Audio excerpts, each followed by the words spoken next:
and another one that did recover really well, and show them as different stories and see what your senior management team says. You know, of course, they don't want to be like the people who didn't do so well. Of course, they would like to be the people that do well. And it will just start getting a little bit more real life for them if you show those sorts of examples. Impact on the bottom line, that's another thing. The bottom line means the financial impact really. Do they know what is the impact, the bottom line impact, if, for example, there was a power failure or a flood and staff were to go home, you know, in the end of the afternoon, a couple of hours early? What is actually the sales loss then? Or what is then actually the impact financially in other forms on the organization? So calculating that, calculating a few hours of staff time lost, especially when it comes to sales activities, is a good idea as well to get that senior management engagement. So they think, oh my goodness, we need to do something because we're losing money every time there's a power failure or, you know, a transport outage or something. We're actually losing a lot of ringgits in this case. Emphasizing BCP is needed for regulatory compliance. Now, this is the stick. As I said earlier, the stick doesn't work on its own. You can use it here and there, but you need the carrot to be there as well. Now, the stick is things like Sarbanes-Oxley Act, Protecting Vital Information Act, central bank regulations, labor regulations, and some of you guys mentioned the central bank regulations already. So Bank Nagara, for example, they would have certain regulations around what banks and insurance companies are allowed to do and what they're not allowed to do in terms of BCP planning. You know, they need a fairly solid minimum knowledge level, those banks, you know, to be able to comply with what the central bank regulations say. Then labor regulations, laws applicable to publicly listed companies. So there's a whole heap of different laws and frameworks that you could say we must have BCP because otherwise we're breaking the law, or we can maybe be shut down. Now, another one is premium discounts. We talked about that.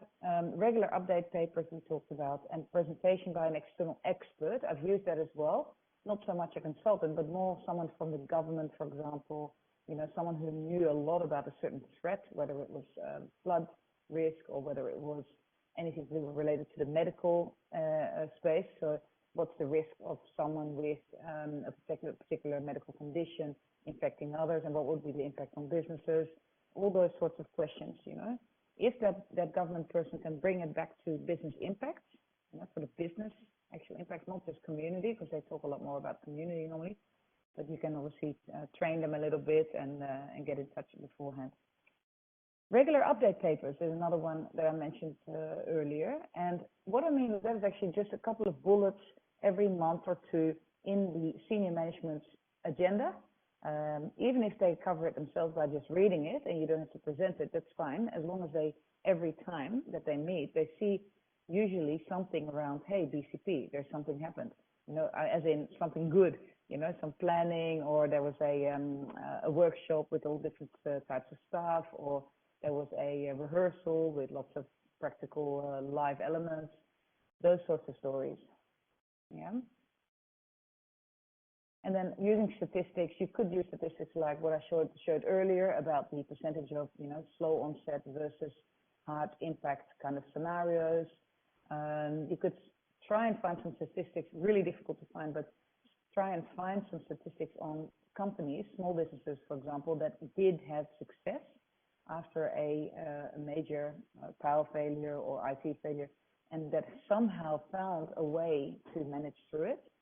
You know, that's an interesting one. And actually, if you had statistics on those, you know, on how many businesses actually did activate their plan or who have even a plan, that would be powerful information. But for some reason, yeah, we're not getting a lot of that trustworthy information. So if you did get it, it would be nice to present in your slide deck for senior people. Then most senior people are quite keen to hear about what they're doing for the community, you know, what they're actually naturally doing with this BCP, like protecting lives or the supply chain. They usually feel quite responsible, with my experience. Yeah, they're interested in doing the right thing usually. Prevention of penalties is another one. If you're a business like you're doing data backups for another company, or you're doing any type of legal work, or you're doing any type of thing that is actually bought by the external people, like in you know, in a, I don't know, a certain sector, like, it could be a certain geographical area as well. If you stop that service because you're having business continuity issues, would you get penalties? Will they take your payments away, those clients? If that's the case, of course, you can get some buy-in from senior management for BCP. And passing your excitement on, about BCP, but strike the right balance too. I mean, as you can see, I'm probably quite enthusiastic about BCP, and maybe you are as well. But, those people that you're talking to, the senior management, they have other priorities too. They've got other strategic objectives, and they've got other more externally facing processes that they're managing. So it's also important to realize that BCP will potentially for you always be more exciting than for the rest of the world. We need to have a bit of a right balance there. Let me just quickly look in the chat. Yeah, and you're most welcome to keep chatting as well. Yeah, in the chat box.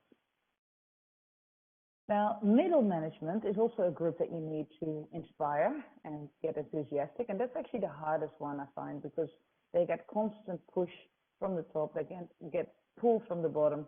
They are always in flux, and they need extra time in the day normally. So what I do with them is I make sure that I know one or two of those groups in middle management or departments, mini departments, who are already quite enthusiastic about it, and I'll put them in a room during a workshop, for example, with a couple of people from other divisions that are not so crazy about BCP and that are not so, how should I say, enthusiastic about the process. And usually they will start motivating each other.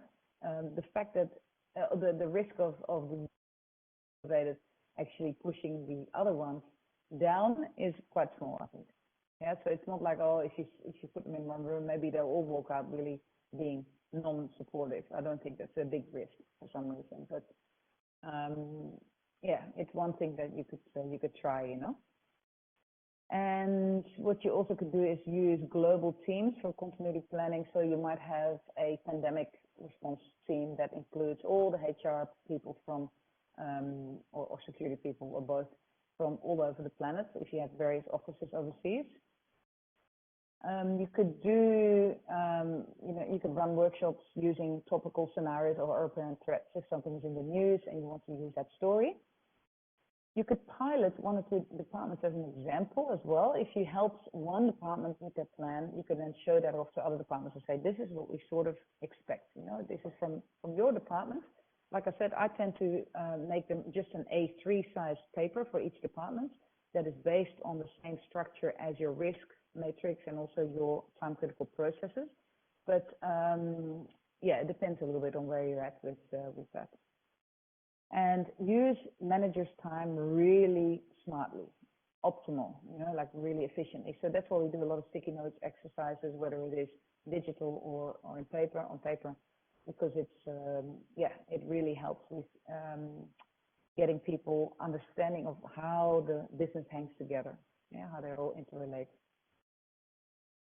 And yeah, I was thinking from maybe the Patronus team, I was thinking maybe you guys have an example of a business process that is of a certain level, not too detailed, where you find middle management is actually quite enthusiastic about maintaining that particular or safeguarding that process, or where you found some interesting ways to get buy-in from managers or from senior people. So I was, I was wondering if those guys actually could comment, but let's see.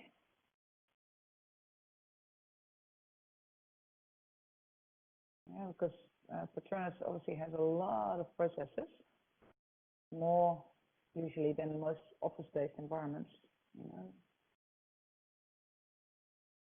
If you've got any comments, the team from Patronus.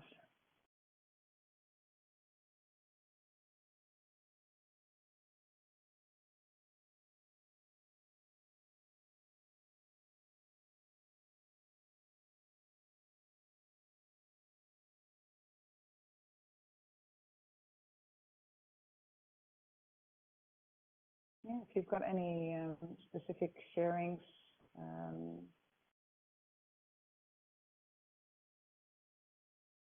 thinking Verdao or Noor, you know, because there's so many processes in Petronas. If you thought maybe about something that would be an end-to-end process that is fairly common, you know, that is it's always on the top of the list in terms of end-to-end process that would be safeguarded by BCP.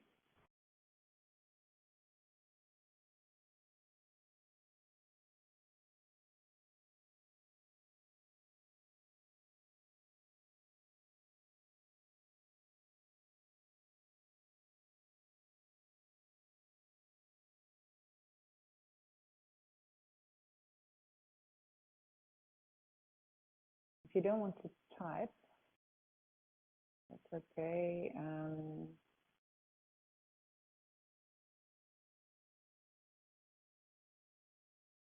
can also unmute. Verdaus or Noor, do you have any examples from Petronas? Most people would know the company at least to a certain degree. Any end-to-end processes that you are safeguarding, the top process definition that you might have, and the departments or the managers involved in that.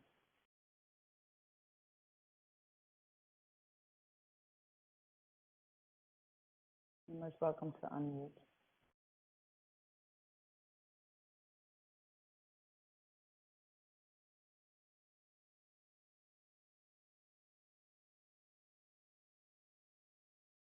Okay. Oh, you can unmute me. Fantastic. I thought you guys can do it yourself, but now I realize that may not be the case. Let me do that. For that? Okay. Basically, for Petronas, we have very different business unit to cater any incident or crisis. For example, we have a lot of CMP or BCMP, what we call it. Even though Nurul at the downstream office, they do have their own CMP for that to cater any crisis involved for the downstream office. And specifically for me as a Petronas Dagangan, which is main retail in Petronas, so we do have our own CMP, which is led by MD/CEO. So in the event when the major incident become the crisis, the top management, we do have we follow by pyramid level 1 to any of minor incident. Then if it escalates to the level 2, which is under HOD, head of division, and the major incident will be escalated to the level 3, which is under middle MDCO. So by this pyramid structure, every level of pyramid will have their own response strategy. For level 1, for example, they do have the incident action plan, and level 2 we call it emergency management plan, and of course for level 3 we have crisis management plan. And if then the crisis management team consider that the crisis is can become the prolonged business interruption, and the BCP will be activated based on advisory by the business BCM team. So that's structure, and the activation of BCP will become from the top management, but then will be cascade down to all the level. And for those that identify as critical business function staff, they will proceed based on their RTO. Yeah. Yeah, so that's a very integrated process as well, with lots of levels and different, different layers of responsibility. Yeah, and there's such a complex organization for Petronas as well, so you need that structure, otherwise it becomes, nobody wants to make a decision basically, because it's a big responsibility, you know? Yeah, very good. Thank you for sharing.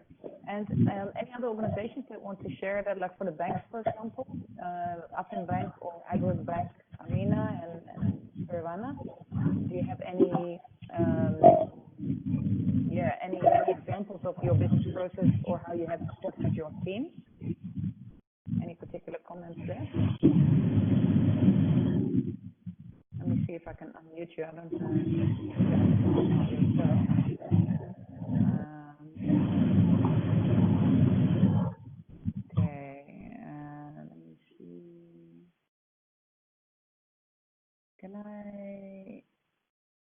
Savannah, can I unmute you? Would you mind to share something there, if possible? You're saying about the same?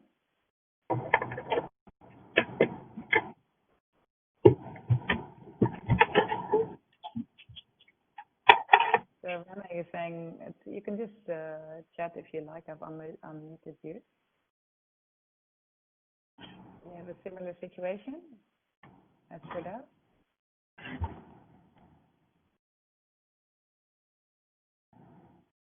Your mic may not be working. That's okay. So you've got pretty much the same. You're typing in there. Yeah, that's understandable. And Amina, you have also in the banking sector, you also have quite a few processes, of course.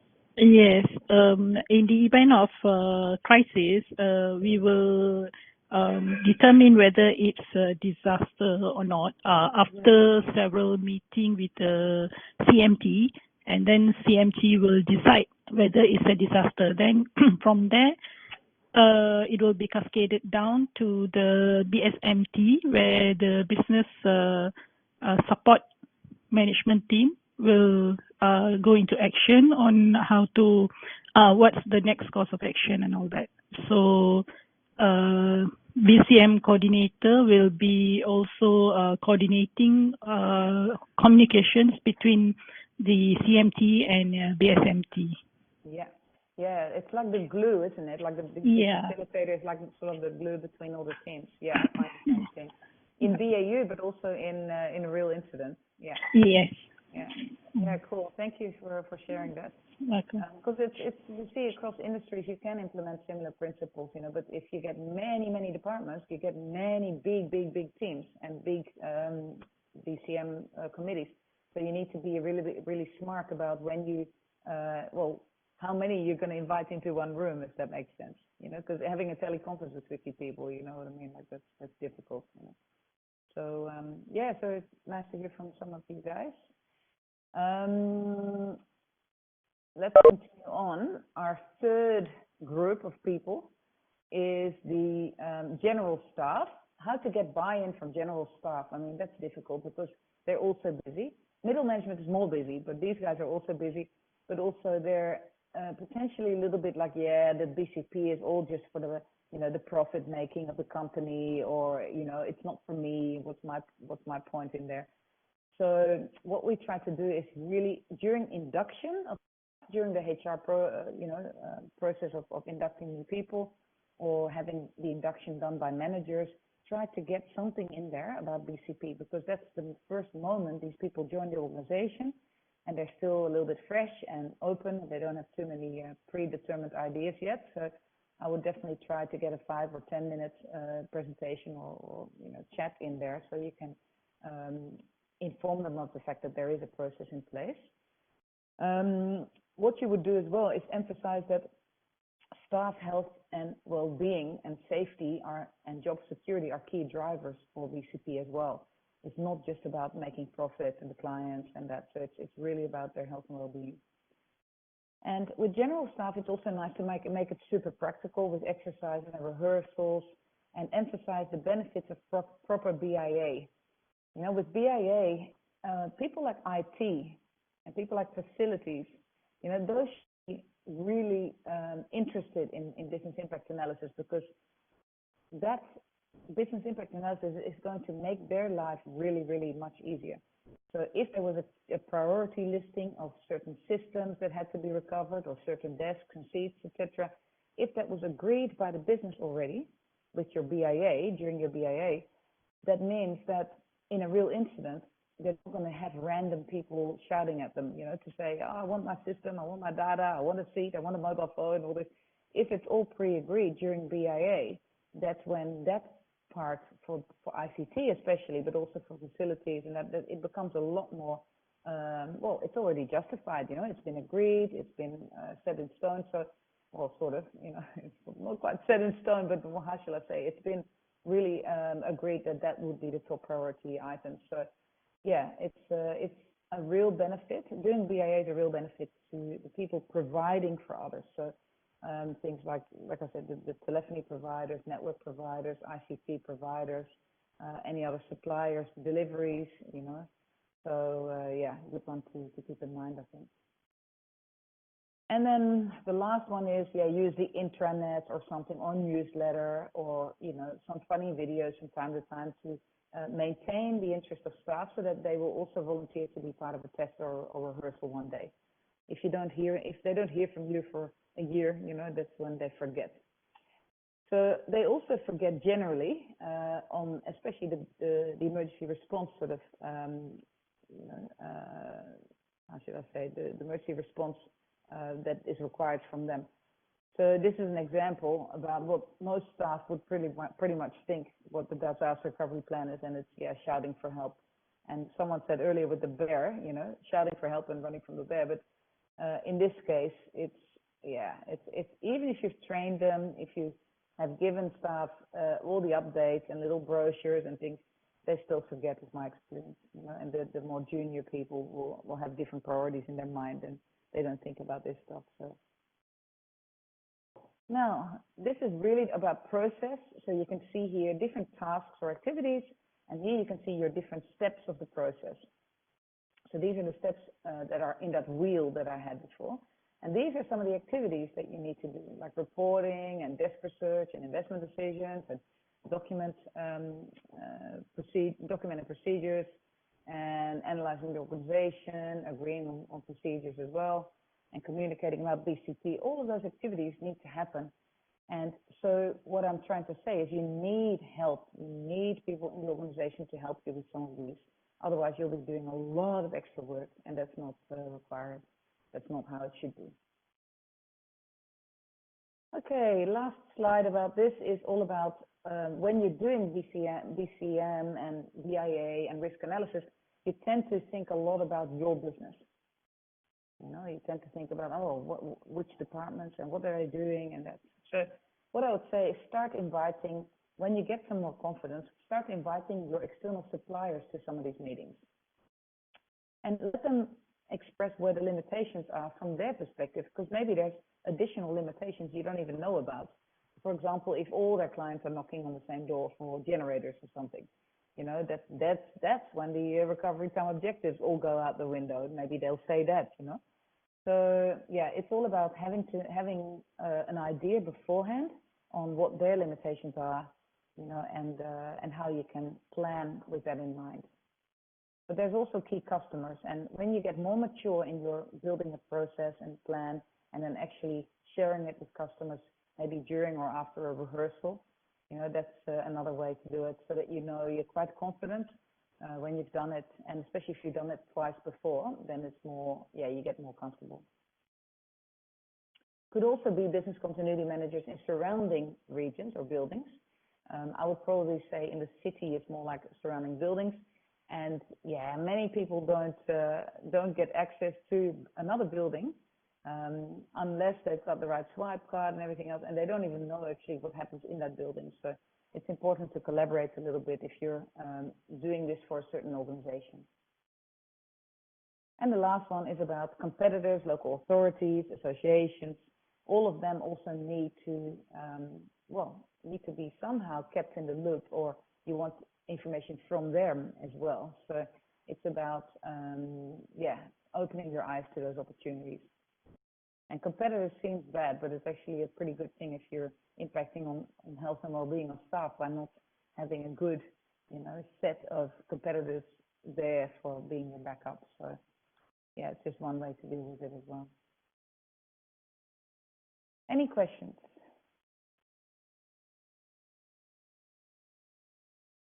Quick look in the chat again. I don't think there's any questions there. Also knowing on your interconnected department on business or business. I'm not sure what that means. Savannah, what are you trying to say with that comment? Also knowing on your interconnected departments or business. You're talking about interdependencies and knowing where they live in the organization?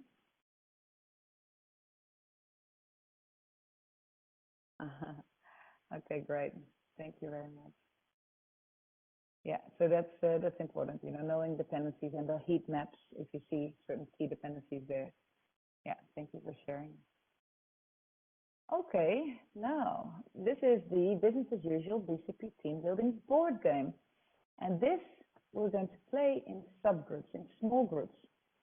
And what it's all about, and you know, there's no real perfect answer for every one of them, but there is certainly some ways you can interpret this, and that you can put the cards usually on a particular theme. Because what you see here are little cards, and they have certain tasks. So one task in there may be liaising with the media during an incident. Well, maybe that could be the crisis management team. Usually it's the crisis management team that would have to handle that, because or whoever is the top guy, you know, wherever that person is situated in this game of business continuity. In my world, that's usually the crisis management team.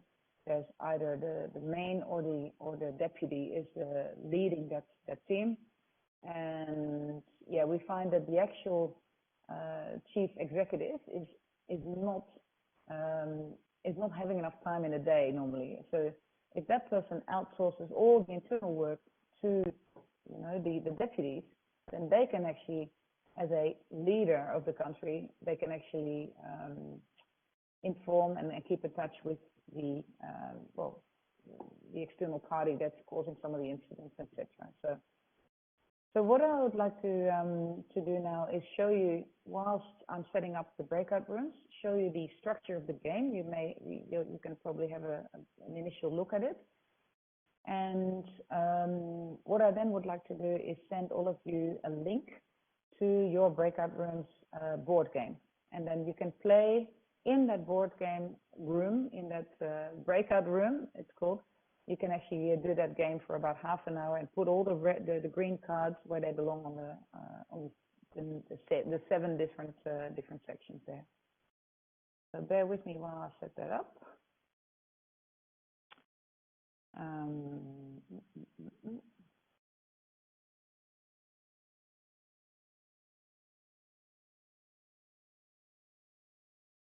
Okay.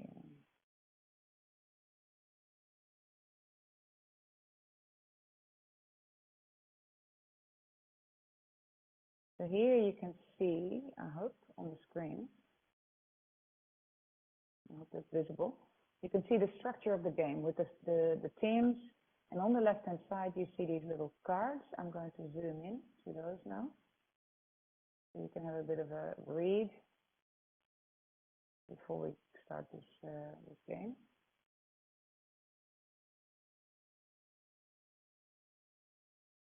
Okay, so here you can see some of the cards.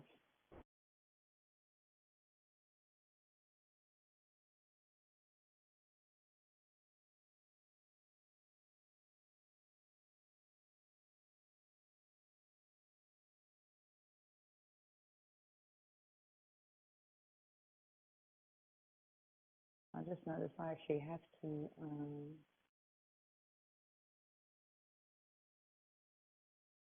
stop sharing for a moment to set up the breakout rooms.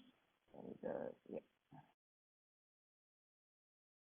Please let me know if that comes through properly. And then I should be able to share my screen.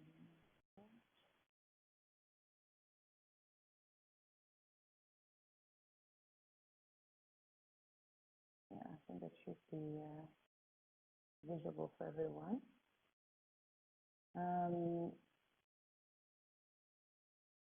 My desktop, okay. Yeah, that was really excellent what you guys produced. So I wanted to say, I think it's a good time to wrap up because a couple of people had to leave a little earlier. And like I said, step 4 and 5, we sometimes do the next morning, and that's quite a small step, so it's not a problem. So I wanted to say thanks for all your help and yeah, all your enthusiasm and working together in the last session very well, and also during the rest of the day. So I hope you enjoyed it as well, and that you learned something. And I look forward to seeing you tomorrow, same time, 9 o'clock. Let me just send a message to all of you online and start doing more work. Cool. Is there any comments or questions or anything that you need or something that works with the technology that you need help with from Marion, for example, or from Janet in general? Can I help you with anything? Or is everything okay? I would like to join in using my PC, but I couldn't join in using the link that they provided. I'm not sure whether it's because of my PC problem but I've checked with my IT side. They said my PC is not having there's no problem with my PC. Perhaps the link, I'm not sure. I mean, did you highlight this to Marion before, to Janet? Yes, this morning when I couldn't log in using the link they gave. And so now you're on the phone. Yeah. That's not so comfortable. Yeah, okay, very limited. Maybe Marion, are you there? Are you tuned in at the moment? I'm here. Well, are you able to give Amina another hand with that issue, or maybe produce a different link or something, or maybe she can somehow enter with just the meeting number by going into the generic WebEx website and then enter the meeting number or something. Is there anything you can give that a try with her? So, Amina wants to sign in using another device, is it? I want to sign in using my PC, but I couldn't. So I'm now using my handphone, which is very limited. I couldn't interact properly. Yeah. So can I know what's the reason why you can't sign in using the PC? I'm not sure. I've checked with my IT people, and they said there's no problem because proxy are all okay. So I suppose it's because of the link or things like that. I'm not sure.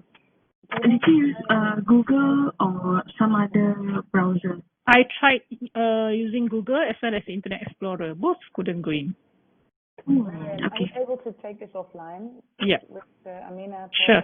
Please, because then you guys can have some rest after a big day. Yep.